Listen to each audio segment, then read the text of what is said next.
Olá pessoal, boa tarde. Estamos aqui às 17 horas em ponto, começando mais uma live dessa maratona de lives. Essa live vai ser a minha live número 112. Estou realmente batendo os recordes, é uma maratona mesmo. Já estou completando aí, na verdade, várias maratonas. Se a gente pensar em 42 quilômetros, acho que a gente contar aí um bom número, né?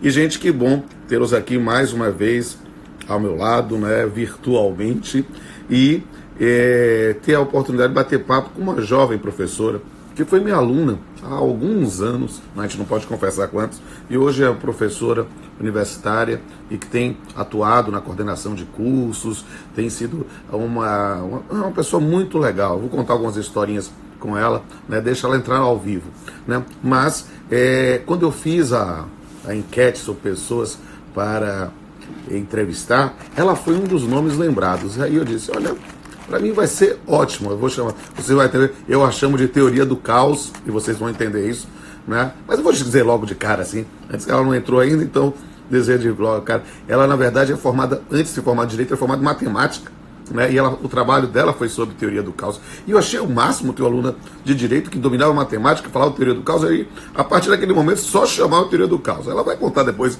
a versão dela, mas vai ser muito legal. E a gente vai falar agora, olha a Bruna aqui, apareceu, estou aqui. É que não chegou aquele... Então, já vou chamá-la aqui, ó. Tchan, tchan, tchan, tchan. Conectando. Olha ela aqui. Tudo bom, minha amiga? Oi, professor, que honra! Estamos aí realizando esse nosso desejo, esse sonho de fazer uma live juntos. E eu sei que seus alunos que te adoram, eu vejo o quanto a repercussão disso. Vou aqui participar, acompanhar.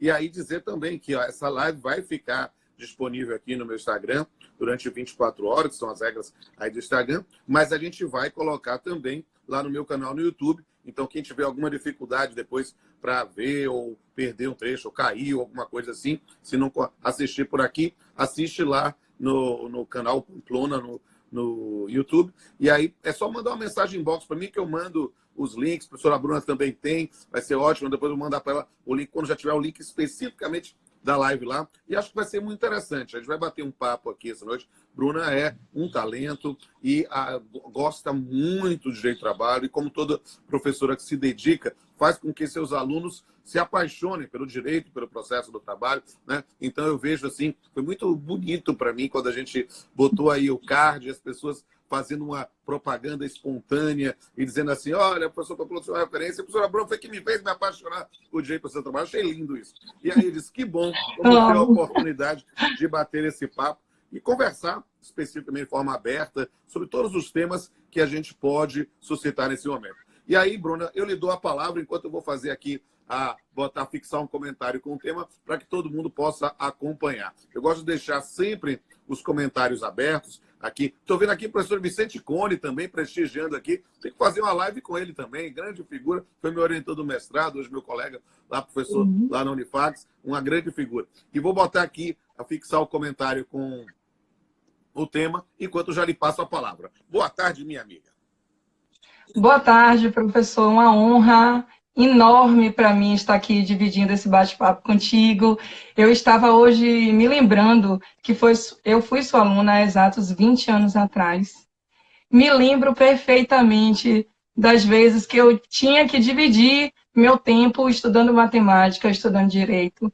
Até que um dia, em sala de aula, já vi que o senhor começou logo a live, assim, falando da teoria do caos. Já soltei o spoiler, já soltei o spoiler. Pois é, sabe? Eu fiz uma live e aí o senhor comentou, alguém perguntou para mim, eu disse, eu não vou contar, porque eu tenho certeza que vai iniciar a live e Rodolfo vai falar disso. Mas assim, já se passaram 20 anos e para mim é uma honra enorme, né? A vida me fez advogar, a vida me fez gostar de direito do trabalho e, sem sombra de dúvidas, professor, o senhor é minha inspiração. Eu entrei na UFBA para estudar Direito, tendo um sonho que era ser tributarista. Por motivos óbvios, uni minha matemática, né, que eu já estava na metade do curso, e quando eu me encontrei na sala de Rodolfo Pamplona, eu disse, tchau, tributário, você não vai me ter, eu sou do direito do trabalho.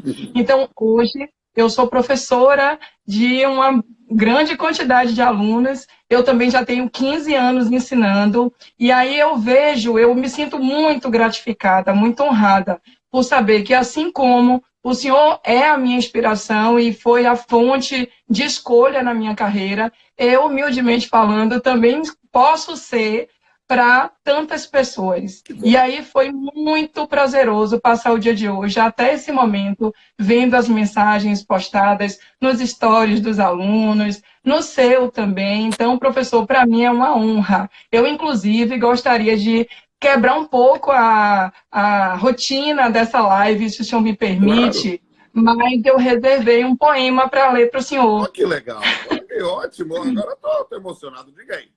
Pois é, na verdade esse poema não é de autoria minha, né? Mas com o coronavírus eu sou amante da poesia, não tenho o seu dom, escrevo algumas coisas, mas não faço essas publicações. E aí nesse momento de isolamento social, eu fui dar uma aula de direito empresarial, porque eu também sou especialista em empresarial, e eu encontrei aquele clima assim na turma, um silêncio, eu senti aquele vazio. E aí eu dou aula aqui da minha casa, do gabinete, peguei um livro do Braulio Bessa e li o poema Recomece.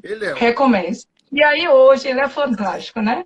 E aí hoje eu aqui me preparando, fiz, não, eu preciso começar essa live fazendo algo que Pamplona ama, e eu reservei um poema, não recomece, mas a força do professor, porque a força do professor simboliza o que o senhor foi para mim, é até hoje, e o que certamente eu posso ser para outras pessoas. Claro, querida. Então, vamos lá, é pequeno. Recito. A força do professor. Um guerreiro sem espada, sem faca, foice ou facão, armado só de amor, segurando um giz na mão. O livro é seu escudo, que ele protege de tudo, que possa lhe causar dor. Por isso eu tenho dito, tenho fé e acredito na força do professor. Ah, se um dia os governantes prestassem mais atenção nos verdadeiros heróis que constroem a nação. Ah, se fizessem justiça, sem corpo mole ou preguiça, lhe dando o real valor, eu daria um grito. Tenho fé e acredito na força do professor. Porém, não sinta vergonha, não se sinta derrotado se o nosso país vai mal. Você não é o culpado.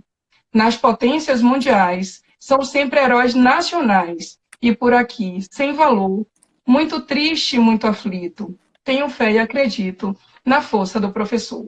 Um arquiteto de sonhos, engenheiro do futuro. Um motorista da vida dirigindo no escuro.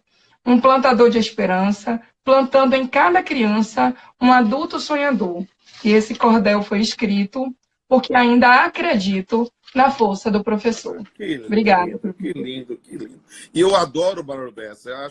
Eu acho de uma nova geração de poetas, ele é encantador, porque ele trabalha, na verdade, o cordel, né? Então, que é essa coisa da construção com a rima, né? E com a métrica bem acertada. Eu sou fã dele e sou fã de ser professor.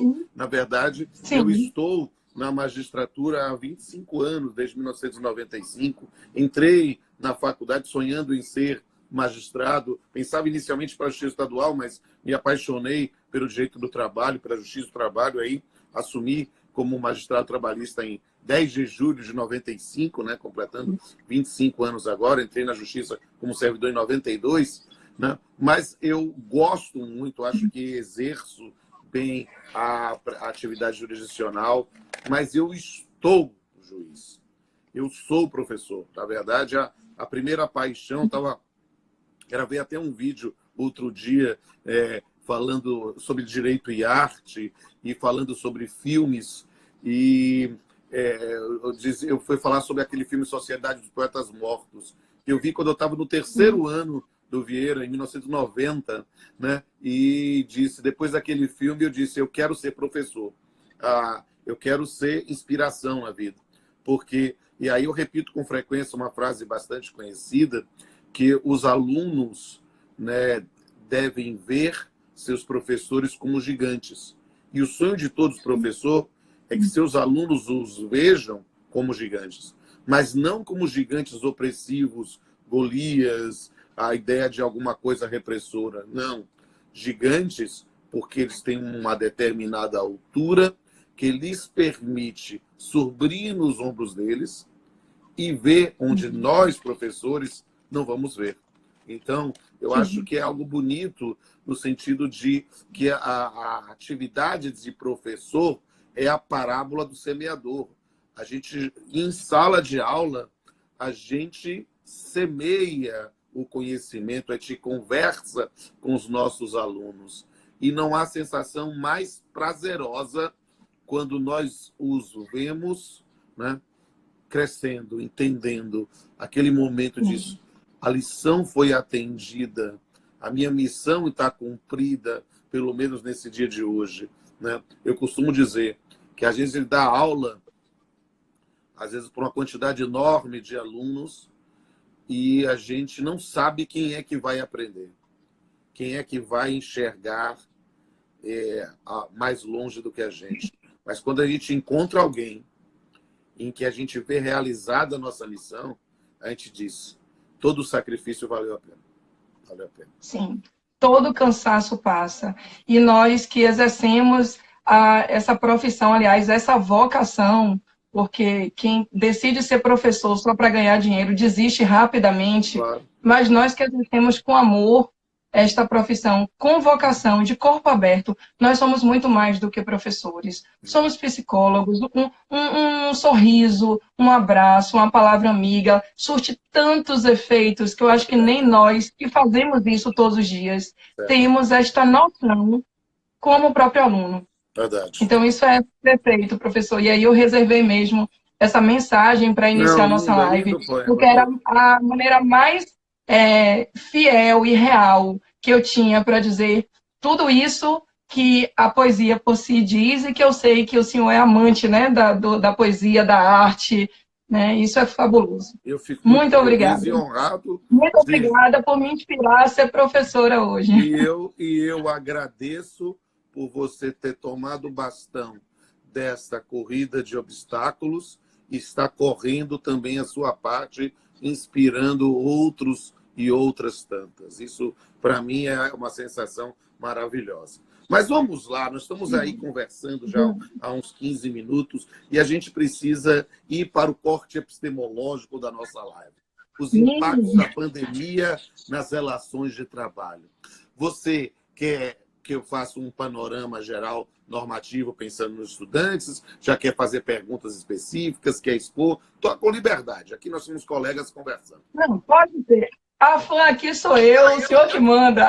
Não, estamos aqui, pode começar. Como estamos eu aqui, complemento. Eu estou vendo como essa live está bombada, eu estou achando o máximo. Já começou acima de 100 pessoas ao vivo simultaneamente. Vamos ver aí nesse ponto. Então, eu vou fazer aqui, pensando em especial nos alunos que nos ouvem de todos os cantos do país e também os seus alunos diretamente mencionados aqui das faculdades que você ensina. Eu vou fazer aqui um panorama normativo das relações de trabalho. Por quê? Porque, na verdade, a pandemia ela gerou profundos impactos nas relações de trabalho. Mas não somente isso. Acho que há um impacto profundo, e é alguma coisa que nos orgulha, na própria revalorização de uma disciplina jurídica das relações de trabalho. Por quê? Porque o direito do trabalho... Diga. O direito do trabalho estava desprestigiado. Esqueceram do direito do trabalho. Exatamente. As pessoas, desde a reforma trabalhista, nós víamos as pessoas querendo ir para outros campos, às vezes do jeito privado mesmo, do jeito civil, do jeito contratual mais amplo, do jeito empresarial, o jeito consumidor, e achando que não valeria mais a pena aprofundar em direito do trabalho. E, de repente, né, nós vemos uma retomada de um protagonismo. Eu estou usando essa expressão genérica, disciplina jurídica das relações de trabalho, porque isso vai servir para o direito material e para o direito processual. Né? Nós estamos vendo isso, pensando no direito material, simplesmente um único dispositivo da Lei 13.979, a lei lá do coronavírus, a pandemia, né, dizendo que a ausência por a quarentena, isolamento, recomendação médica, ainda que não como atestado médico, fazia por si só, geraria uma ausência que não seria falta injustificada. Só isso, Bruna, nós já passamos a ter que explicar para não somente os nossos alunos, mas para toda a comunidade, a diferença de suspensão para interrupção, até quando o empregador paga, depois quando o INSS. E, de repente, eu tenho dito isso com frequência, pessoas estão ouvindo isso, que a gente, na verdade, eu não posso negar, eu trabalho há 28 anos, sendo 25 como juiz, né? Eu não posso negar que, tipo assim, um sorriso no canto da boca ou uma fina ironia quando eu vi pessoas que diziam que a CLT tinha que ser revogada, que era uma norma superada, pedir a aplicação de dispositivos previstos na própria CLT para resolver problemas do direito empresarial, problemas da economia. Então, isso acabou sendo já um norte na própria condução da produção normativa, que aí começou nessa, não somente de pandemia de saúde, mas pandemia de IMPs. Né? Nós passamos a ter uma enxurrada de medidas provisórias, né, nesse aspecto. Então, aqui, só para dar um abraço aqui, professor Ricardo Guimarães, lá de São Paulo, lá da PUC de São Paulo, vou fazer uma live com ele, membro da Academia Brasileira de Trabalho, está aqui prestigiando a doutora Bruna Campos, Teoria do Caos.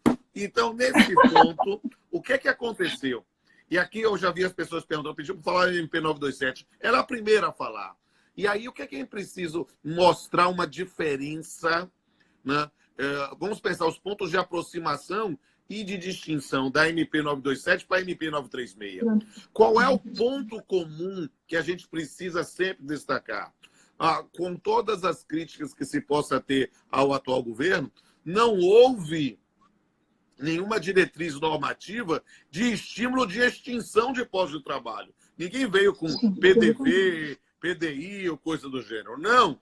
Nós, na verdade, tivemos uma disciplina normativa que se coaduna com a ideia de manutenção de empregos e renda. E aí, qual era a lógica? Bem, a MP 927 veio como um respaldo normativo para atitudes, para condutas, para determinações unilaterais dos empregadores. A compreensão da MP 927, qual é a ideia? Tudo que estava na MP 927 já podia ter sido feito estritamente antes? Não, mas era. Tanto que trouxe uma norma absolutamente inédita do nosso sistema, que é uma medida provisória que respalda atos praticados antes da sua vigência. Mas a lógica é de medidas que poderiam ser feitas, autorizadas aí pela MP, em que o empregador poderia estabelecer unilateralmente modificações do contrato de trabalho sem violentar o artigo 468. Então, aí, nesse ponto, nós tínhamos a conversão do trabalho na empresa para o home office, a antecipação de férias individuais ou coletivas, antecipação de feriados, a questão do banco de horas invertido. Eu tenho dito para as pessoas, a gente ensina banco de horas e a pessoa só entende na lógica da exploração. Trabalhar muito hoje para folgar depois e não receber hora extra. A inversão é uma decorrência matemática. É crédito ou débito. Ou seja, o indivíduo ser liberado agora para compensar a posteriori. É banco de horas da mesma forma. Então, esse sistema foi a linha mestra para se entender a MP 927. Inclusive, vamos depois, a gente pode falar, estou à disposição se quiser perguntar, estou falando da própria discussão do artigo 29 da MP 927, que o Supremo decidiu que seria inconstitucional aquela previsão de que está contaminado por Covid, não é doença ocupacional. Eu posso explicar isso mais à frente também. Mas a norma seguinte é a MP 936, em que o que a gente precisa entender da MP 936, tão polêmica, inclusive com o ajuizamento da ação direta de constitucionalidade 6363, e com toda a manifestação do Supremo Tribunal Federal sobre essa questão. O que é a lógica da MP 936? ela mantém a linha da MP 927 de preservação de emprego e renda, mas já dá um passo à frente, um passo mais arriscado na ideia de a redução de salário, né, com redução proporcional de jornada e a questão da suspensão pela via individual. Por força do artigo 7º, inciso 6º da Constituição, gerou-se a grande polêmica que veio a ser o julgamento da DI 6363, justamente pensando que a Constituição só admite redução salarial pela via negocial coletiva. Entendeu o Supremo que pode, pela situação de excepcionalidade, por um direito de crise, né, se fazer essa negociação. Eu acho que o reconhecimento da constitucionalidade era uma medida que se impunha, talvez, vamos dizer assim, mas eu acho que eles poderiam, com argumento matemático, evitar esse tipo de reconhecimento às normas excepcionais, que era pensar especificamente na redução proporcional. Ou seja, quando a gente imagina que numa relação individual era possível um empregado que estava em trabalho na empresa ser convertido a home office, né? Você tinha uma situação de um acordo individual, algo que precisava de também um respaldo normativo. Não, a discussão ali era a questão da MP 927.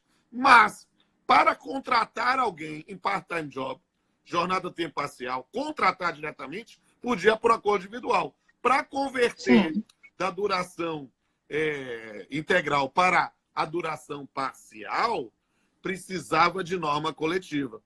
Então, o que acontece? Era uma flexibilização de uma regra infraconstitucional, que talvez tenha sido calcada pela possibilidade de evitar redução salarial, aquela coisa assim. Mas, se a gente fosse por ali, evitava uma discussão talvez mais ampla sobre a constitucionalidade. Deixa eu mandar também um grande abraço aqui para meu irmão, meu amigo Luciano Martinez, professor respeitadíssimo também, que eu sei que você indica o livro também. dele. Abraço, professor. Isso, então, está aqui prestigiando a sua live aqui. Olha, tá mandando um abraço para você. Desculpe, e aí eu tenho que dizer, eu falei um e apareceu outro. O meu irmão mesmo de sangue está aqui, Ricardo Pamplona, lá ouvindo diretamente nos Estados Unidos, onde ele está residente. Que chique, professor. Ele está lá, mora lá e está acompanhando aqui também. Olha, você vê como é ciumento. Ele disse, e eu também, ok? É você mesmo.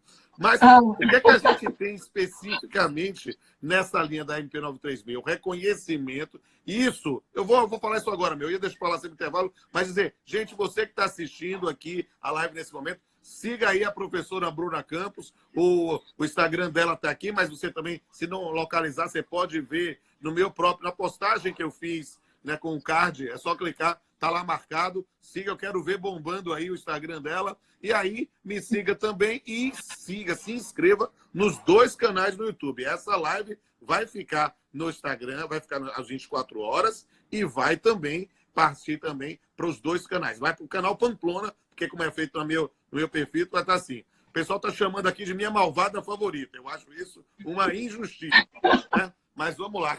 Aqui acho que apareceu aqui um beijo para a doutora Aline também, que está aqui também. Acabei de ver aqui também. Muito bem. E nesse ponto, o que a gente tem? Outras MPs, a MP 944, a MP 945 e a MP 946, que vão na mesma linha. O que é que a gente precisa? Na MP 944, você tem, na verdade, um empréstimo. Perceba, o dinheiro não está, o governo não está dando dinheiro de graça, mas colocando em, digamos assim, em juros ou em financiamento muito mais convidativo do que outras ofertas de crédito no mercado, mas também com compromisso. Não deixa de ter um combustível, né, para os pequenos empresários, né? Pensar nesse campo justamente para custear a folha de pagamento. Ou seja, não é dar dinheiro de graça. Não. A parte do dinheiro é o bem, que a gente chamava de BEPER, que foi regulamentado pelo decreto, mas que é da MP 936, aí sim com determinados parâmetros baseados no seguro-desemprego, mas que a gente tem que ter muito cuidado com os nossos alunos para não chamar o bem de seguro-desemprego, porque não é incompatível, porque só pode receber se estiver empregado, né? Então, a MP 944 vai nessa linha do custeio. A MP 945 pensando nos avulsos com uma compensação tributária. E a MP 946 com a extinção daquele fundo do PIS/PASEP 78-88, na verdade, para capitalizar mais o FGTS. Você gosta de matemática, então pensar em matemática financeira aqui é muito importante. Por quê? Porque o fundo está sendo muito acionado. Então, a gente precisa... Também aqui um abraço para a doutora Jucimara Lobato, está divulgando aqui também os nossos canais aqui no YouTube, que é o Pamplona e o canal Papel do Pamplona. Obrigado.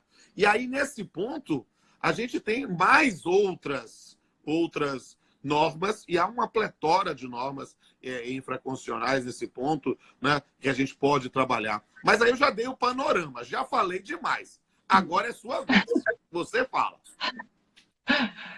Professor, eu costumo sempre dizer que estamos diante de um isolamento social e é muito difícil de decidir. São dois grandes bens jurídicos tutelados pela Constituição que precisam ser sopesados. É verdade. É o bem da vida, né, a saúde de todos nós diante do Covid-19, e o senhor citou muito bem aí a Lei 13.979, que foi de fevereiro, 6 de fevereiro, salvo memória, né, de 2020. Então, a gente passou para o isolamento social só a partir de 18 de março, de qualquer forma. O governo já estava se atentando a isso tudo, mas talvez tivesse esperança em não afetar tanto o Brasil. Que fosse uma gripezinha, alguma coisa assim. Uma gripezinha, como o próprio Bolsonaro, né, anunciou. Exato. Mas a gente vê aí uma sequência de medidas provisórias que efetivamente representam a necessária iniciativa do governo para poder manter vivos dois grandes sujeitos, que é o empregado e o empregador. Exatamente. Não há que ter empregador sem empregado e nem empregado sem empregador. Exatamente. Então, assim, a gente precisa enxergar o direito empresarial harmonizado com o direito do trabalho. Sem sombra de dúvida. Porque o empresário não está tendo de onde prover a sua capitalização para honrar os direitos trabalhistas, que são irrenunciáveis. Sem essa estratégia via medida provisória, isso resultaria em uma enxurrada de desempregos e despedidas em massa. E a gente precisa realmente compreender um papel do Estado na amenização do caos social, que vai ser. Me permita só fazer mais uma parte, porque eu vi aqui doutor Luiz Tadeu Leite Vieira, desembargador do TRT aqui da Bahia, também participa. É a primeira vez que eu estou vendo numa live minha, então quero fazer o registro. Um abraço aí para o doutor Tadeu. Siga aí, Bruna. Vou aproveitar também para agradecer a todos os meus alunos que estão aí entrando. Aqui, viu?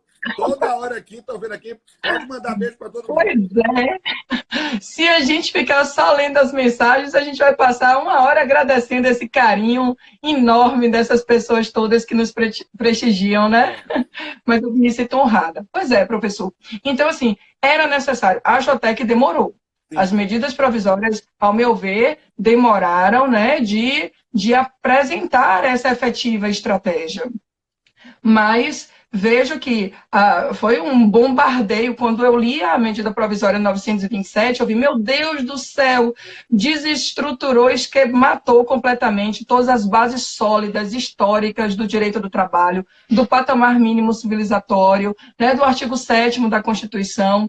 Tudo bem que o governo não aguentou, né, tamanha pressão, e no mesmo dia, 22 de março, à tarde, anunciou a revogação do artigo 18 da MP 927, né? Porque, e aí, no dia seguinte... O artigo 18 era uma nota desafinada na sinfonia. Por quê? Porque fora a da ideia curva. Especificamente, fora da curva, a MP 927 era toda para uma construção calcada especificamente em autorizações unilaterais, mas com preservação de emprego e renda. De repente, ele coloca um dispositivo que suspende de 1 a 4 meses sem nenhum tipo de custeio. Então, foi uma nota desafinada, assim.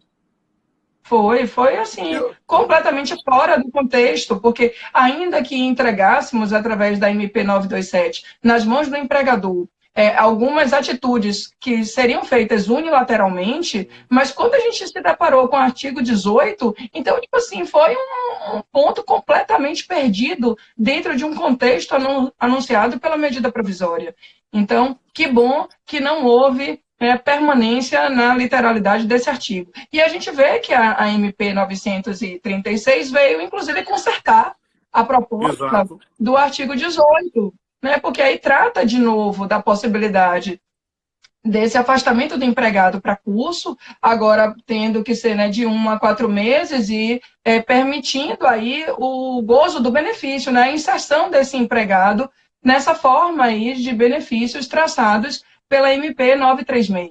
Então, a gente vê que, assim, houve... E essa é a lógica, porque a MP 936, aí ela seguiu uma coerência.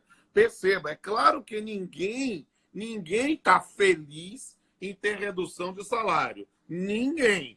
Ninguém pode dizer, estou alegre, mas perceba que foi uma forma para pensar numa manutenção de pós-trabalho, numa situação absolutamente excepcional. Quem pode dizer quando nós vamos voltar ao nosso exercício habitual? Porque eu não estou nem chamando mais de exercício normal, porque eu acho que, na verdade, Sim. nós nunca vamos voltar ao normal. Nós vamos construir uma nova normalidade, estamos fazendo novas formas de comunicação, inclusive a própria noção das lives, o pessoal fica me chamando de live man ou de rei das lives, porque na verdade foi a forma que eu encontrei de servir à sociedade nesse momento em que estamos isolados. Então, ter a oportunidade de trocar informações, de aprender, de trocar experiências, para construir uma nova normalidade. Por quê? Porque, como diria Lulu Santos e Nelson Mota, nada do que foi será de novo do jeito que já foi um dia.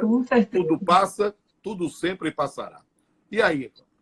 E estamos aqui a cultivar essa resiliência para que nós possamos nos readaptarmos a uma nova era. Isso. Porque realmente voltar ao status quo ante, não vamos voltar. Não. Estamos num Brasil que já vivia um colapso financeiro, né? Uma crise econômica indiscutível. E aí, quando a gente se vê, né, amordaçado por um vírus, né, invisível, capaz de parar a humanidade, como jamais pensaríamos presenciar essa realidade. Nós somos estudiosos, eu fiz recentemente mestrado em políticas de cidadania, estudei tudo isso, e assim, via nos livros e não pensava viver esse colapso social que eu lia, né, na história da humanidade. Não via, não imaginava que o mundo fosse paralisar. Exato. Estamos numa terceira guerra mundial por fins diversos.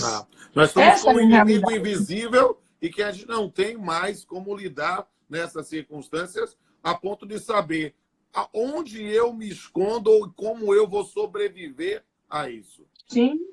Sim, e aí se correr o bicho pega, se ficar o bicho come. Então a gente precisa efetivamente repensar e trabalhar com o que temos para hoje. Exato. Então a medida provisória 936 veio porque diante daquela crise financeira que nós já vivíamos, era necessário e urgente preservar pela manutenção dos empregos. Isso. Eu olhei com muito bons olhos, em regra, a MP 936, porque a gente, verificando todos os termos da MP, a gente vê que o empregado perde, não aquele que ganha em torno de um salário mínimo, mas aquele que começa a ganhar um pouquinho mais, né? A gente vê as faixas, quem ganha até 1.045, não muito, mas a MP se aplica até quem ganha R$ 3.135, e depois a gente migra para quem tem nível superior e ganha mais do que o dobro do teto do RGPS. Essa aqui que fica exatamente por exemplo, tem uma pessoa aqui falando, comentando que está trabalhando aqui em home office, fechando a folha e assistindo a live. E aqui é uma coisa muito interessante, porque eu sei que você tem muitos alunos, e nesse ponto, muitos alunos que já atuam na atividade profissional, principalmente em empresas. E aqui é uma coisa muito importante que você falou, porque a própria autorização do Supremo Tribunal Federal no reconhecimento da constitucionalidade da MP 936 faz aplicar a MP 936 na forma que se contém, ou seja, há uma faixa bastante representativa que não vai admitir acordo individual. só realmente Sim. pelo campo da negociação coletiva. E a gente precisa entender, Bruna, que uma das coisas que eu tenho dito para as pessoas, eu participei de muitas lives, muitos debates nesse ponto, principalmente lá com o pessoal do SES, lá com o Renato Saraiva, Glória Bonfim, a Eu Otávio assisti Café, a Felacioneca, a gente participou de várias lives. E olha que coisa interessante a gente precisa dizer, que embora nós tenhamos o reconhecimento da constitucionalidade, você não pode achar, e claro, que estamos no mesmo patamar do momento da reforma trabalhista com desprestígio da atividade sindical. É claro que muitos sindicatos estão fechados. Os sindicatos estão se funcionando em home office, até pelas limitações do isolamento presencial. Mas o fato é que a ideia de comunicar ao sindicato no prazo de 10 dias continua, e a finalidade disso é fiscalizar. Então, nesse ponto, além disso, nós vamos ter toda essa faixa, que é uma faixa bem representativa, 3.440 até o dobro do teto, é muita gente que talvez esteja aí, e é só pela via negocial coletiva. Mas a gente precisa entender que quem tem que ser prestigiado é sindicato de verdade. É sindicato que está aí para pensar em construção de uma relação. Sindicato que cobra para negociar é conduta antissindical que tem que ser denunciada no Ministério Público do Trabalho. Então, a gente precisa nesse ponto. Ao longo da história, a gente vê um desvirtuamento dos ideais puros do sindicato. Isso. A história mundial do direito do trabalho, e não diferentemente no Brasil, demonstra isso. Então, é verdade também que a reforma trabalhista deu um tiro no peito do sindicato. E o sindicato começou a ganhar um corpo muito próximo de empresa. Eu costumava dizer isso aos meus alunos, porque agora é assim, se o associado contribui, paga a contribuição sindical, então o sindicato acolhe ele. Se o associado não entra nesse sistema, o sindicato desprestigia, desacolhe, deixa aquele filho perdido e desgarrado. Agora a gente vê nessa margem, né, de quem ganha 3.135 até R$ 12.202,12, é uma margem muito extensa, de fato. O que chama de volta o sindicato para exercer o seu papel, acreditando-se naquele papel probo, ativo e cumprindo-se o princípio da adequação, que é o sindicato precisa representar a voz dos trabalhadores. Essa é uma questão fundamental também. Sabe por quê? Porque nós estamos vivendo hoje um período em que as pessoas não têm mais paciência. As pessoas não querem mais ouvir as outras. E o que é terrível, Bruna? As pessoas acham que o papel do sindicato vai ser assim, não, dessa faixa, por exemplo, o empregador quer reduzir e acabou, estou aqui só para chancelar. Não, é negociação. E negociação, eventualmente, vai ter que ter momentos, vai ter que dizer, não, a gente não quer nesse ponto, a gente vai ter que verificar, se o sindicato não quiser, não faz. Não. O sindicato tem que estar empoderado para negociar. Mas para negociar, talvez, formas, fazer uma seleção de quais empregados vão ter a redução, verificar alguma linha específica. Porque as pessoas, por exemplo, me perguntam o tempo todo, toda live que eu faço sobre a MP 936, as pessoas perguntam, vem cá, e pode reduzir salário da gestante? A minha resposta é mesmo, pode. Porque não houve nenhuma redução. Mas é um absurdo. Bem, é justamente nisso que o sindicato pode atuar, pensar em não reduzir de determinadas pessoas que estão mais vulneráveis, gestantes, aposentandos, né? Pessoas que estão perto de se aposentar, pessoas na faixa de risco, ou seja, ter um campo. E eu vou dizer, eu tenho feito muitas lives com o pessoal de direito empresarial, né? Ou de direito civil puro, pensar assim na ideia de relações contratuais. E aí eu tenho conversado com eles e eles dizem assim, os empresários estão abertos para negociação. Ou seja, na verdade, porque está todo mundo sofrendo. É claro que não é aberto para negociação, não quer dizer que acertou e acabou. Não. Ou é isso ou aquilo. Não. É preciso ter maleabilidade e a gente está empoderando o profissional da advocacia para que ele possa, nesse ponto, aprender a negociar. A forma que se ensinava direito no passado, e você, ainda jovem, né, pode dar esse testemunho também, que viveu também essa época, as pessoas só entraram na faculdade para aprender a brigar. É petição inicial, é contestação, é recurso, é sentença, é como executa, quando muitas vezes nós temos que pensar em resolver problemas. E isso Sim, é algo que precisa de negociação, precisa aprender a trabalhar com mediação, com conciliação, que é, sem sombra de dúvida, que não precisa ser só judicial, é extrajudicial, ou seja, é pensar em resolver o problema sem o Poder Judiciário. Se precisar do Poder Judiciário está à discussão, mas não é a única via. É isso que precisa ver. E aí o sindicato precisa, então, ressuscitar, pensando no olhar puro da teoria principiológica, a unidade do sindicato. Porque o que a gente vê muitas vezes é uma guerra interna entre os dirigentes sindicais que fragiliza os propósitos do sindicato com o olhar de proteger ou otimizar os direitos dos trabalhadores. Então, esquece-se aquela finalidade pura que o sindicato sempre existiu para buscar, digamos assim, no pau do seu nariz. E aí a gente precisa efetivamente, pelo menos é o que nós esperamos, que o sindicato possa, sim, ponderar desta unidade, dessa força que o sindicato pode ter de volta, e assim vai beneficiar a categoria, vai preservar a continuidade da relação de emprego e vai buscar paz social.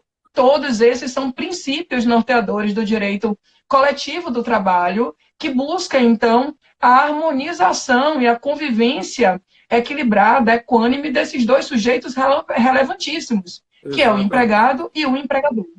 Exatamente. E aí espero muito que o sindicato possa cumprir esse papel, em que pese, nessa vivência prática, não é todo o sindicato que está fazendo esse papel proativo nesse momento, né, em que as negociações são muito importantes. Então, a gente vê meios de barganha com os mais diversos propósitos e, muitas vezes, nesse interim, se esquece o principal motivo de toda a negociação, a preservação dos empregos. Porque se a gente, que já tem o Brasil em crise, se depara como resposta, resultado do Covid, uma massa de milhões de desempregados, então a gente vai assim, perder mesmo esse avanço que o direito do trabalho se propõe, que o direito empresarial precisa ter, e a gente fica perdido no meio dessa condução, né?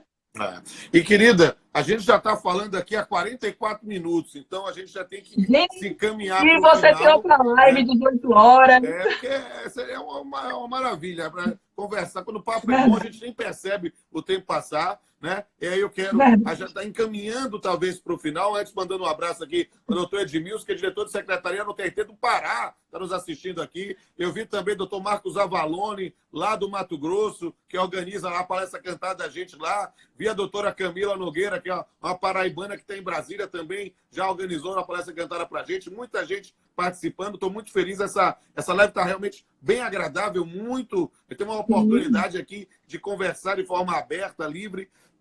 Mas o que a gente precisa, talvez pensando no arremate, né? A gente propôs falasse de impactos da pandemia nas relações de trabalho. Talvez o que a gente possa já tirar de um momento de crise são soluções e oportunidades de repensar muitas vezes preconceitos que tínhamos no campo, por exemplo, do home office, na questão mesmo da forma do cômputo de determinadas formas do banco de horas, a própria noção, que aqui já invocou aqui também, a própria ressuscitar, talvez, da previsão do Fado do Príncipe e da Força Maior, do 486, 502, 503, e, na verdade, com uma mensagem de esperança, uma retomada do protagonismo do direito do trabalho. Acho que a gente tira dentro de talvez o maior impacto da pandemia seja que, se o direito do trabalho estava desprestigiado, esse é um tempo que já passou. Na verdade, ele retoma o seu protagonismo no campo das relações privadas, no campo das relações jurídicas, e a gente vai ter aí, sem sombra de dúvida, uma nova realidade que vamos construir juntos. Por isso, minha amiga, eu lhe dou a palavra para suas considerações finais. Professor, esse ponto que o senhor fala é muito importante. Eu me lembro que ainda sentada nos bancos da academia, sei lá, por volta de 96, 97, talvez o senhor lembre mais do que eu, a gente teve aquele boom no Brasil de que a Justiça do Trabalho ia acabar, né? E aí a gente enxerga de novo essa informação. Foi 99. Eu não esqueço que ele tinha os cabelos grandes. Foi 99. Pronto. Então, pronto, 99. Eu era aluna de Direito da UFBA. E aí, a gente ouve isso, né, no início do governo Bolsonaro, foi aquele impacto absurdo, a Justiça do Trabalho vai acabar ou não vai acabar, e hoje a gente vê que falar de Justiça do Trabalho acabar é surreal, impossível. Nós temos um soerguimento, uma ressurreição de um ramo do direito que, enquanto ciência, precisa existir sempre. O direito do trabalho valoriza um direito social, que faz parte das garantias fundamentais que a Carta Maior do nosso país trata.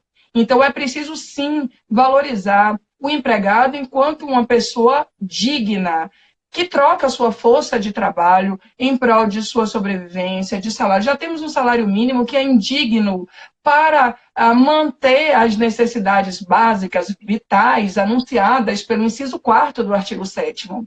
Então, de fato, é preciso repensar o direito do trabalho, ver o quão ele é importante, porque sem ele as relações sociais não andam bem.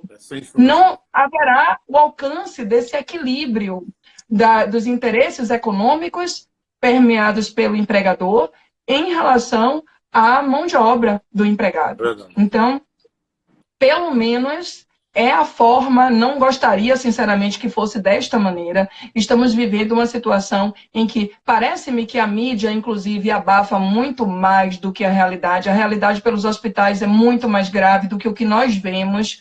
Eu tenho muita gente da família que é da área de saúde, que são médicos, e relata isso, amigos do Ministério Público, que também me relatam isso tudo. Mas é necessário pensar que sem saúde, sem proteção à vida e sem a dignidade das pessoas na manutenção do emprego, não sobreviveremos.